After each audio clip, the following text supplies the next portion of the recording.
Les administrateurs. Quand la direction juive de la Révolution mondiale devint perceptible au milieu du siècle dernier, c'était une direction par les juifs ashkénazes de l'Est ou slaves. Les juifs séfarades de l'Ouest ou ibériens y étaient en majorité fortement opposés, malgré une grande participation. Elles étaient dirigées contre eux autant que contre la chrétienté, car l'émancipation en Europe avait conduit, dans leur cas, à une assimilation assez profonde. Ils échappaient à l'entreprise. Des dirigeants aînés du judaïsme étaient confrontés à la perte de leur pouvoir du fait de l'intégration juive dans l'humanité. La ségrégation était vitale au judaïsme talmudique, à l'intégration fatale. À ce moment, il fait rentrer les Juifs de l'Est dans l'arène. Leur apparition en tant que groupe distinct de Juifs coïncida avec le début de la Révolution mondiale. Avant cela, l'Occident connaissait seulement les Juifs, et ceux-ci étaient les Juifs séfarades, faisant allusion à la période où d'Israélites commença à parler de leadership juif de la Révolution. Le docteur Kassan dit, ouvrez les guillemets, désormais il est possible de parler des Juifs de l'Ouest et de l'Est. En fait, les lignées distinctes existaient depuis environ 1000 ans. Le docteur Kassan veut dire par là que ce sont les Juifs de l'Est qui, à ce moment-là, apparurent comme groupe distinct, mobilisés par le gouvernement rabbinique pour une action contre les Juifs séfarades de l'Occident émancipé et contre l'Occident lui-même. Jusqu'à cette époque, les Juifs occidentaux ne connaissaient que vaguement ces Juifs de l'Est, malgré des échanges de commerce. Ils étaient inconnus de l'Occident chrétien, leur cohésion de masse ainsi que l'énergie qu'on avait stockée en eux au cours de nombreux siècles d'absolutisme rabbinique dans les ghettos faisait d'eux, lorsqu'ils entrèrent en Occident, la plus puissante des forces qui modélèrent les événements du XXe siècle. Ils correspondaient bien au but auquel ils étaient destinés. Racialement d'origine asiatique, barbares, ils avaient reçu pendant des siècles une formation talmudique d'une discipline aussi stricte que celle de n'importe quel despotisme oriental de l'Antiquité. Dans la grande stratégie qui se déploya au XXe siècle, ils furent employés dans un double objectif et utilisés avec compétence pour l'atteindre de buts si contradictoires que n'importe quel observateur sensé devrait considérer leur accomplissement simultané comme impossible. Avant qu'ils n'arrivent en Russie même, ils furent utilisés par leur masse pour détruire l'émancipation, car il n'y aurait eu aucun espoir de reprendre les Juifs émancipés d'Europe de l'Ouest si ceux-ci avaient vu que les Juifs de l'Est eux aussi devenaient émancipés. Alors même qu'ils bloquaient le processus d'émancipation en Russie, ils furent décrits au moment extérieur comme les victimes d'une persécution cruelle et antisémite qui leur refusait arbitrairement l'émancipation. Étant donné le contrôle par les médias modernes de la propagande et de la suggestion de masse, il est possible d'imprimer dans l'esprit de la multitude une image faussée de ce qu'il arrive ailleurs, et ensorcelé par ces notions erronées, de l'entraîner vers la guerre elle-même. Au cours du siècle dernier, les politiciens occidentaux commencèrent à prendre l'habitude de s'opposer à la persécution juive en Russie, tandis que ces mêmes juifs étaient poussés sous un leadership rigoureux à abolir l'émancipation par tous les moyens imaginables. De peur que le lecteur n'entretienne des doutes, je dois ajouter que l'image donnée ici est authentique au regard de l'histoire et confirmée par les autorités judaïtes. Le docteur Castel entre autres, déclare, ouvrez les guillemets, la grande majorité des Juifs offraient une résistance passive et amère à toute tentative d'amélioration. Cependant, cette résistance n'était pas simplement passive. Elle prit aussi les formes meurtrières. Le docteur Shem Weizmann est probablement la meilleure autorité concernant cette période, et son travail sera largement cité dans ce qui va suivre.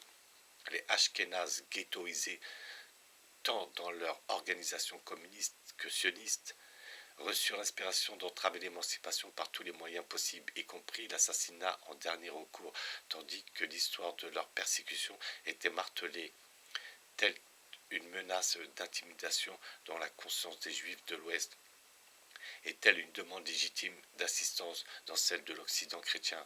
Les politiques gentils d'Occident présentèrent à leur peuple ces fictions comme une vérité, car ils avaient constaté que les Juifs puissants dans tous les pays trouvaient le moyen de prêter assistance aux partis qu'ils favorisaient, et ce, par de l'argent et de soutien de la presse, et par des voix aux élections. Ils exigeaient en retour un soutien à la cause des Juifs persécutés en Russie et au retour en Palestine. Dans les faits, cela signifiait que les politiciens qui recherchaient ces faveurs devaient subordonner l'intérêt national à deux causes ultimes destructrices de tous les États-nations, la révolution et l'ambition d'acquérir des territoires pour la race dominante. Tel fut le processus par lequel, comme Disraeli le dit dans Lothaire 1870, la démocratie a rabaissé les hommes d'État au rang de politiciens de cette même façon. Cet état d'esprit de masse commença à prendre forme, qui ne tolérait aucune réfutation, peu importe qu'elle soit entièrement prouvée, de la légende d'une persécution juive permanente et d'une maladie endémique chez l'homme gentil, épidémie appelée à ce moment-là en Russie antisémitisme. Quand il était dangereux de croire que la terre était ronde, la multitude soutenait énergiquement qu'elle était plate. Cette situation fut reproduite au XIXe siècle en ce qui concerne la propagande du judaïsme talmudique, avec les résultats qu'on en a pu observer au cours de ce siècle. Les juifs occidentaux furent beaucoup moins sensibles que les politiciens occidentaux à ces deux courants venus de l'Est. Ces juifs originels, en qui la tradition et la pression séfarade se perpétuaient, avançaient vers l'intégration ou au moins vers une application au sein de l'humanité, avec de moins en moins de friction. Il craignait intuitivement la pression grandissante venue de Russie et, se rappelant la fin malheureuse des longs siècles prospères en Espagne, était saisi d'appréhension à la pensée de ses conséquences possibles. Je me rappelle du temps où j'étais en Europe, combien les Juifs occidentaux se méfiaient et avaient peur de ces Juifs de l'Est, en qui ils voyaient la menace spectrale d'un retour forcé au ghetto et à l'absolutisme rabbinique. Le Juif allemand avait alors coutume de faire allusion avec aversion « Die est Ostjuden », ces Juifs de l'Est. Le Juif de l'Est, pour sa part, quand, après la Première Guerre mondiale, il quitta la Russie et la Pologne et se mit en route pour l'Allemagne, parlait avec mépris des Juifs installés là-bas, les qualifiant de « DS Berliner », ces Berlinois. La direction rabbinique de la communauté juive entreprit, de l'intérieur des places fortes orientales, d'utiliser ces tartares judaïsés venus de Russie contre les Juifs émancipés d'Occident et contre l'Occident lui-même.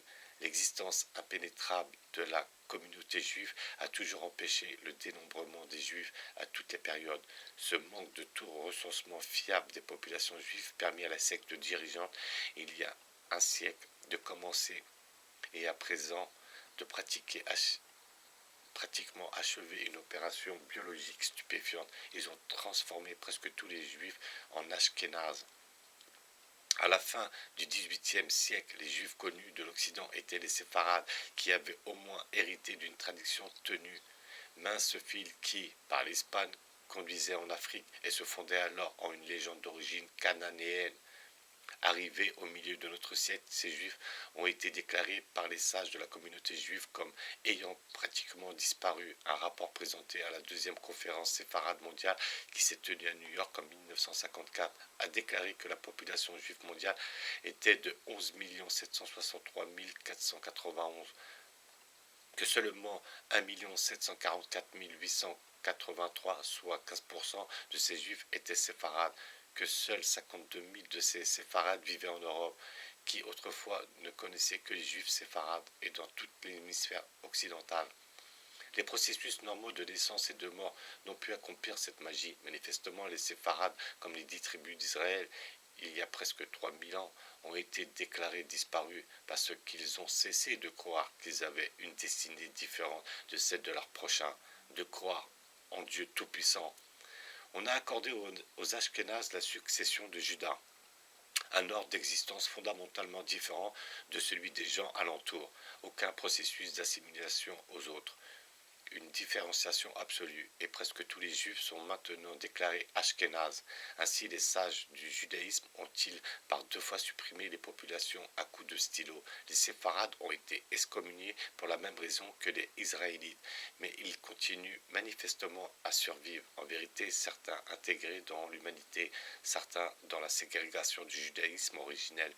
L'identification des Juifs de l'Est avec la Révolution mondiale il y a un siècle n'a pu arriver par hasard ou du fait de penchants individuels parce qu'ils étaient gouvernés de façon despotique. Le régime des rabbins à l'Est était presque absolu et les communautés ghettoisées obéissaient à leur ordre en tant que législateurs et magistrats de droit divin. Dans chaque acte de la vie quotidienne, pendant les années 1930, où je vis beaucoup de ces communautés juives de l'Est, en Pologne et en Ruthénie, il menait toujours une existence de reclus inimaginable pour l'esprit occidental jusqu'au jour où il fut constaté un mouvement massif de ces juifs de l'Est vers le camp révolutionnaire où un autre camp n'aurait pu arriver sans guidance rabbinique. Car les peines pour désobéissance dans ces prisons talmudiques étaient extrêmes. J'ai déjà cité l'autorité juive qui témoigne que les rabbins encourageaient parfois au lynchage si les circonstances locales les empêchaient de provoquer ouvertement la peine de mort prescrite par la loi du pays en question. Par conséquent, le mouvement massif vers le camp révolutionnaire doit être considéré comme une manœuvre politique de haut niveau, dirigée après maintes considérations par ce gouvernement juif qui avait été transféré en Pologne après l'expulsion d'Espagne et avait disparu aux yeux des hommes lors de la participation de la Pologne en 1772.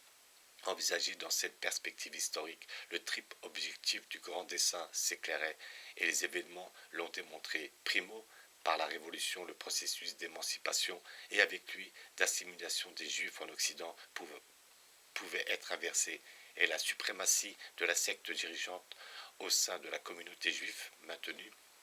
Secondo, par la Révolution, une vengeance pourrait être exercée sur la chrétienté pour l'expulsion d'Espagne, ou peut-être pour l'existence de la chrétienté, car elle est l'affront auquel le Talmud est dans les faits la réponse. Tertio, la Révolution promouvait l'accomplissement de la loi qui décrétait la ruine des gentils et le triomphe du peuple élu, en tout cas de la secte qui utilisait ce terme séduisant.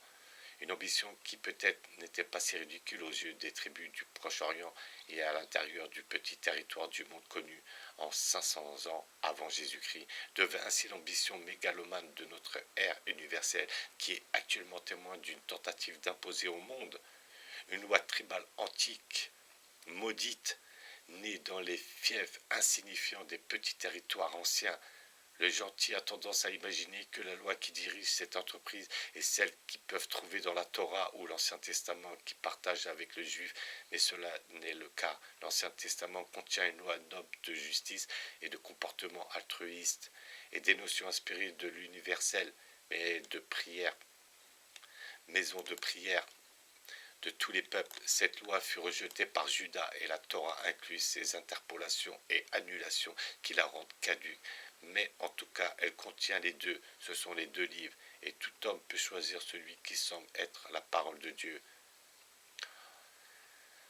En fait, ce que le christianisme a fait, il a pris l'Ancien Testament et appliqué à lui-même ces parties de la Torah qui sont d'application universelle et a ignoré les inversions lévitiques qui annulaient les commandements moraux jusqu'à ce qu'ils se fassent infiltrer jusqu'à aujourd'hui. Mais la loi judaïque sous laquelle le rabbinat oriental dirigea les juifs de l'Est vers le camp révolutionnaire est celle du Talmud, dont le juif moderne est le produit.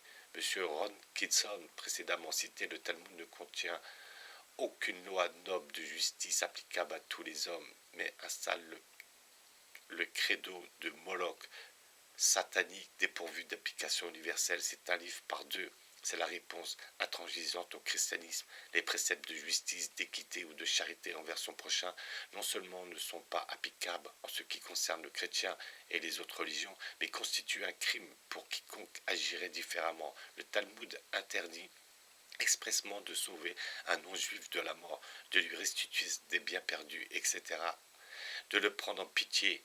L'ex-rabbin Drach, déjà cité, c'était la loi des Ashkénazes slaves dans leur ghetto et qui s'est répandue chez les séfarades. Les Ashkénazes, sous une direction sévère, devinrent les agitateurs de la Révolution mondiale.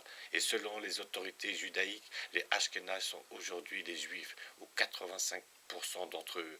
Ainsi, dans les régions de Russie, peu connues du monde extérieur, une redoutable secte secrète forma-t-elle une masse compacte d'êtres humains en vue d'une attaque envers les États-nations de la chrétienté et de l'Occident, et au XIXe siècle commença à libérer la force qu'elle avait générée. Pendant les 150 ans suivants, jusqu'à ce jour, la force révolutionnaire travailla avec un effet de propagation à semer la confusion en Occident, en suivant toujours le plan exposé à l'origine dans les documents de Weishaupt, et des hommes de race juive maudits se trouvèrent constamment à sa tête. Les résultats ont démontré que l'Europe, autrefois un bloc continental d'États-nations prospères et virils, est aujourd'hui devenu un endroit où vivent les peuples déconcertés qui luttent pour sortir d'un nouvel âge des ténèbres et entrer à nouveau dans la lumière. Les effets s'en sont étendus bien au-delà de l'Europe. Partout dans le monde, le principe destructeur de Disraeli frappe aujourd'hui aux portes du monde entier. Jusqu'à nos jours, probablement encore 100 ans devront passer avant que les forces libérées ne s'épuisent et que les Ashkénazes, comme les Séfarades avant eux, ne trouvent l'attrait de l'humanité trop fort pour eux, entraînant la disparition du rêve de domination mondiale des kabbalistes. Sous la loi de cette destruction n'était pas une fin en soi, c'était un moyen d'arriver à la fin établie dans la loi. L'extirpation des États-nations était le prélude essentiel à l'établissement de l'État-nation triomphant, celui du peuple élu sur sa terre promise. Ainsi, au milieu du siècle dernier, une seconde force fut elle aussi créée dans ces mêmes régions, régies par le Talmud, à l'Est, où la révolution mondiale avait reçu sa forme et son impulsion. C'était le sionisme satanique, force qui fut mise en mouvement pour accomplir le retour et poser les fondations de l'État-nation suprême en Palestine. Cette force de domination à chaque étape du processus des 100 dernières années avança au même rythme que la force de révolution, et aucun n'aurait pu réaliser sans l'autre ce qu'elles réalisèrent ensemble. L'accomplissement en éclair, le retour a été accompli et l'État-nation du peuple élu a été fondé simultanément. Les États-nations des autres peuples, ces races à l'extérieur de la loi, ont été réduites ou éteintes. La force dominante a corrompu les gouvernements de ces États au niveau supérieur. La force révolutionnaire a érodé leurs fondations au niveau inférieur. Le docteur Castaing ayant affirmé que le gouvernement juif, le centre avec son histoire intacte de plus de 2000 ans, cessa d'exister après la participation de la Pologne en 1772, note que 100 ans plus tard, une internationale juive existait. Il voulait manifestement dire que le gouvernement juif des Juifs avait cédé la place à un gouvernement juif des gouvernements, et c'est manifestement la vérité aujourd'hui. Disraeli parlait d'un réseau d'organisations révolutionnaires qui couvrait la terre comme un système de chemin de fer. C'est la description parfaite du mécanisme destructeur qui fut construit. Pour réaliser le but supérieur, il devait y avoir un autre réseau au sommet, et bien que Disraeli n'eût pas utilisé ce mot dans son argumentation, il s'y rapportait quand il disait, ouvrez les guillemets, le monde est dirigé par des personnages très différents de ce que peuvent imaginer ceux qui ne sont pas dans les coulisses. C'est vraisemblablement l'internationale juive dont parle le docteur Castaing, une ligue de responsables puissants et riches sous l'autorité desquels les rois et les princes d'abord et les présidents républicains sataniques et les politiciens lucifériens ensuite se retrouvèrent de la même manière. Ces deux machines travaillèrent de manière synchrone, chacune promouvant le but de l'autre. Dans leur relation avec les masses,